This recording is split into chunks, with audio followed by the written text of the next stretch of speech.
प्यारे साथ संगत जी, बड़े प्रेम से कहना धन्यकार। प्यारे साथ संगत जी, जैसा कि पहली वीडियो में हम सब ने माया के ऊपर चर्चा किया था, तो उसी चर्चा को आगे बढ़ाते हुए अवतार वाणी के कुछ पद पे हम अपना ध्यान केंद्रित करेंगे।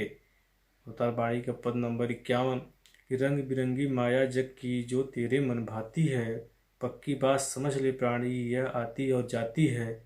सुख दुनिया की है परछाई यदि तू प्रीत लगाएगा, दूर हुए जब भी परछाई रोएगा पछताएगा। जो कुछ भी यह नजर आ रहा आने जाने वाला है, मंद बुद्धि व मूर्ख मानो इसका ही मतवाला है। नासवान से प्रीत लगा के अंत में रोना पड़ता है, हाथ व पल्ले कुछ नहीं पड़ता सब कुछ खोना पड़ता है। संत के संग जो प्रीत लगाए वह नर सुख को पाता है, अवतार संत की दया है सारी संत ही जीवन दाता है। तो प्यारे साथ संगत जी, यहाँ पे एक बाबा जी ने फैसला किया। बाबा जी ने कहा कि संत के संग जो प्रीत लगाए वह नर सुख को पाता है, अवतार संत की दया है सारी संत ही जीवन दाता है। तो आखिर क्यों बाबा जी ने संत शब्द का इस्तेमाल किया? तो हकीकत में प्यारे साथ संगत, संत की कृपा से ही जो है इस माया से बचा जा सकता है, क्योंकि संत पे जो है निराकार प्रभु परमात्मा की विशेष कृपा होती है। क्योंकि इस परमात्मा की दो शक्ति है, एक है माया और दूसरी है योग माया। माया हर वो व्यक्ति के लिए कठिन है जो सदगुरु से जुड़ा नहीं है, जो निराकार प्रभु से नहीं जुड़ा है, उसके लिए माया दुख का कारण बनती है और वह माया से बच नहीं सकता। क्योंकि जब तक वह सदगुरु को जीवन में नहीं उतार पाता, तब तक वो इस रहस्य को नहीं जान पाता कि संसार का निर्माण क्यों हुआ और इस संसार में मेरा अपना कार्य क्या है।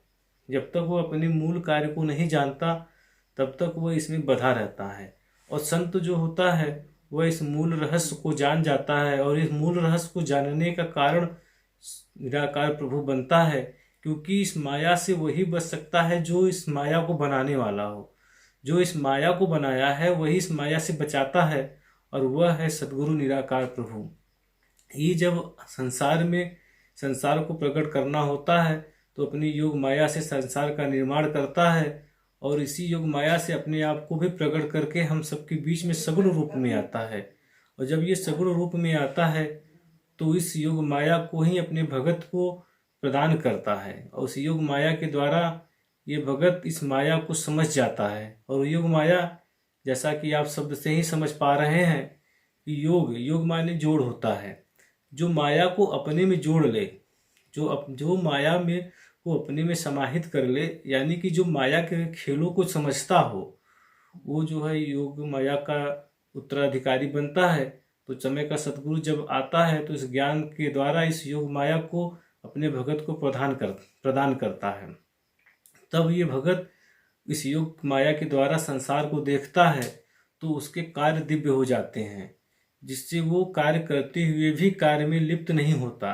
इसका एग्जाम्पल आप देखे होंगे पुरातन समय में, जब भगवान श्री राम का समय रहा तो भक्तों में श्रेष्ठ हनुमान जी बहुत सारे युद्धों में शामिल हुए, परंतु उन युद्धों का परिणाम उनके साथ नहीं जुड़ा।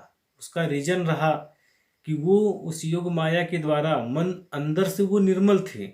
शरीर से बेशक वो कार्य करते चले गए, पर अंतःकरण से उनका भाव सुंदर था, और वो प्रभाव योग माया का था, जिसके कारण वो कर्मों से में अपना जुड़ाव नहीं बनाए, जिसके कारण उस कर्मों का परिणाम भी उनको नहीं मिला, और वह इस संसार में निष्काम भाव से कर्म को करते हुए निष्पाप रहे। इसी तरह से चाहे कृष्णावतार की बात किया जाए तो महाभारत के उस भीषण युद्ध में आपने देखा कि अर्जुन ने अनंत बाणों का अनुसंधान किया, और इस तरीके से बहुत सारे शरीरों का उस तरीके से हनन हुआ, परंतु अर्जुन निष्पाप रहा। तो वो क्योंकि उसने उस दृष्टि को पा लिया, जिसको बाबा जी कहते थे, दीदार के तलब के तरीकों से बेखबर, दीदार की तलब है तो पहले निगाह मांग। कि बाबा जी ने वो कहा वो निगाह जो सदगुरु प्रदान करता है अपनी योग माया के द्वारा, तो वो निगाह संतों को मिल जाती है, जिससे वो संसार के सभी गतिविधियों में, सभी परिस्थितियों में अपने मन को निर्मल बनाए रखते हैं, और उनका जुड़ाव इस परमात्मा के साथ बना रहता है, जिससे इस प्रकार की गतिविधियों से उनका कोई संबंध नहीं होता और वह इस संसार में रहते हुए भी नहीं रहते।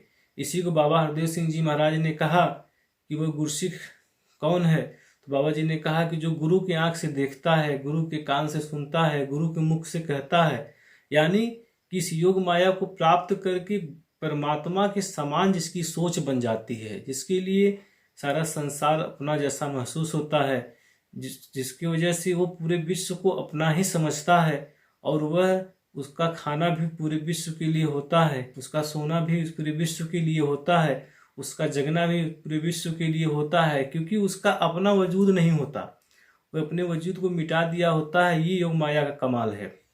जो इस योग माया की शक्तियों को समझ जाता है तो इस माया का इस्तेमाल करके वो जन्म के बंधनों से भी मुक्त होता है। तो ये सद्गुरु की असीम कृपा जब होती है तो वो अपनी इस विशेष शक्ति को प्रदान करता है जिसका नाम योग माया है। तो प्यारी साध संगत जी, ये जो सद्गुरु की असीम कृपा हम सब के ऊपर हुई है, इसमें हमारे कर्म नहीं बल्कि सद्गुरु की दया है। और सद्गुरु की दया के कारण ही आज इस जीवन में ये आनंद और सुकून महसूस हो रहा है। क्योंकि जब तक जीवन में ये ज्ञान नहीं है, जब तक जीवन में इस महत्व को नहीं समझा गया, तो फिर वो संसार की तरह कि हम अनेक प्रकार के बंधनों में बंधे रहते हैं और उसी आनंद को अपना वास्तविक आनंद समझते हैं, जिसके कारण माया में लगे हैं।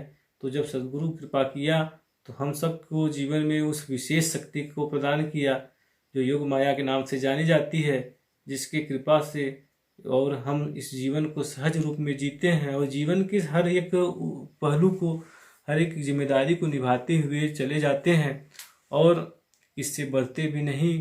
तो फिर वही एक बात कि जब गुरु कृपा होता है तो जीवन में बहुत सारी बातें बननी शुरू होती हैं और इस माया का भी उपयोग वही कर पाता है जिससे स्वयं इस सद्गुरु की कृपा होती है।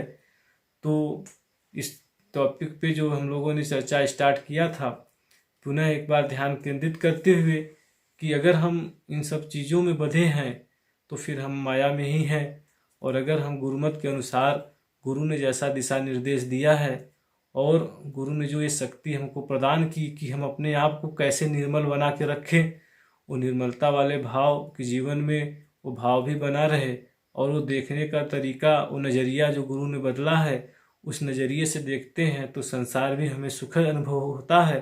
तो हम वो सारी जिम्मेदारियाँ, वो सारे रिश्ते निभा लेते हैं, क्योंकि गुरु के साथ रिश्ता निभ जाए, इस निराकार के साथ रिश्ता निभ जाए तो सारे रिश्ते निभ जाते हैं। तो फिर आगे अगले वीडियो में हम सब चर्चा करेंगे। तो इसी बात से आपके चरणों में फिर आपका आभार व्यक्त करते हुए प्यार से कहना धन्यवाद जी।